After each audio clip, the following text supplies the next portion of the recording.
أريد أن أقص عليكم اليوم قصة لطيفة حدثت في الحرم المكي.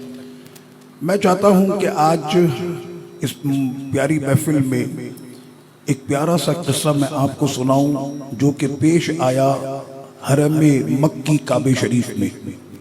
فقد حج الخليفة الأموي العاشر هشام بن عبد الملك ودخل الحرم وراح يطوف حول الكعبة.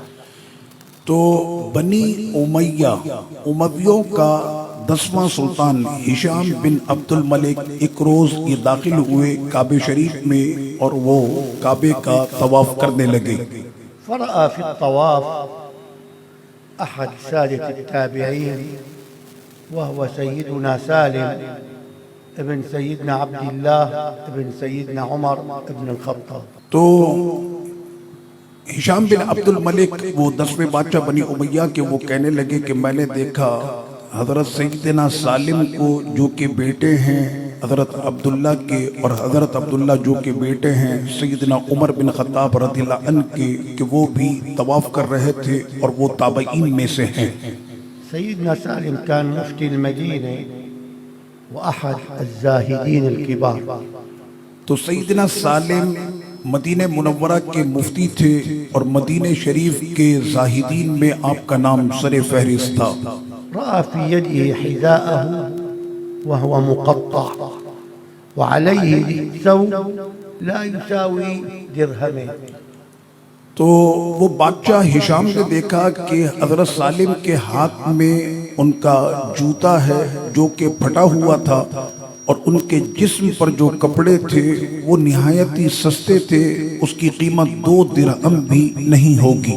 فتقدم منه الخليفة وقال له يا سالم ألك إلي حاجة. تو بادشاہ ہشام سالم کے قریب ہوئے اور کہا کہ آپ کی کیا مجھ سے کوئی حاجت ہے؟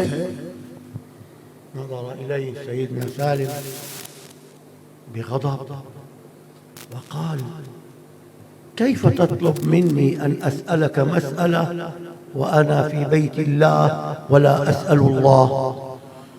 تو حضرت سالم نے اس وقت اپنی غضبناک آنکھوں سے دیکھا ہشام کو اور کہا کہ میں بیت اللہ شریف میں ہوں، اللہ کو چھوڑ کر میں تجھ سے اپنی حاجت طلب کروں گا.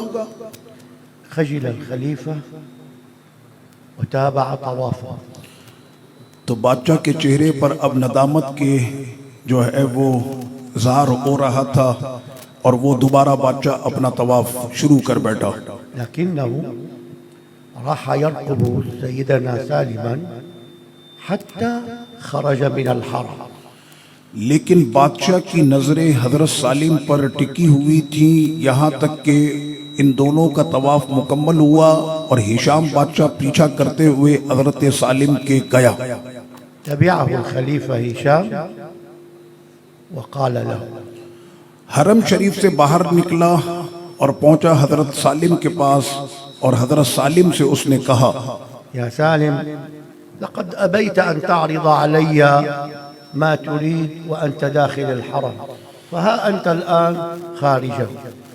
تو کہا ہشام نے سالم کو کہ کعبہ شریف کے اندر تو تم نے میری آفر کو ٹھکرا دیا، اب ہم دونوں کعبے کے باہر ہیں، اب بولو کیا کرنا ہے. فقال له هل أعرض عليك حاجة من حوائج الدنيا أم من حوائج الآخرة. ہشام نے کہا حضرت سالم کو کہ اب آپ بتائیں کہ میں آپ کی دنیا کی حاجت کو پورا کر دوں یا آخرت کی حاجت کو. قال يا سالم من حوائج الدنيا وحوائج الآخرة لا يسأل فيها إلا رب العالمين. بلکہ ہشام نے کہا کہ دنیا کی اگر کوئی حاجت ہے تو وہ مجھ کو کہہ دو، کیونکہ آخرت کی حاجت تو اللہ ہی پوری کرے گا، دنیا کی کوئی حاجت ہے تو بتاؤ. فقال سيدنا سالم يا هشام والله ما سألت الدنيا لمن يقدر عليها وهو رب العالمين مالك الدنيا والآخرة أفأسألها من کہا سالم نے کہ اے ہشام، جس کے پاس ساری دنیا کا جو مالک ہے، میں نے آج تک اس سے کوئی دنیا نہیں مانگی، تو پھر میں تجھ سے کیا مانگوں کہ جس کے پاس تو کچھ بھی اپنا نہیں ہے۔ عندها دمعت عينا الخليفة وقال يا ليتني مثل سالم بملكي كله۔ اب ہشام کی آنکھوں میں آنسو تھے اور وہ یہ کہہ رہا تھا کہ اے کاش کہ میرے پاس بھی سالم جیسا دل ہوتا تو میں یہ سارا جہاں بھی قربان کر دیتا تو مجھے کوئی پرواہ نہیں ہوتی۔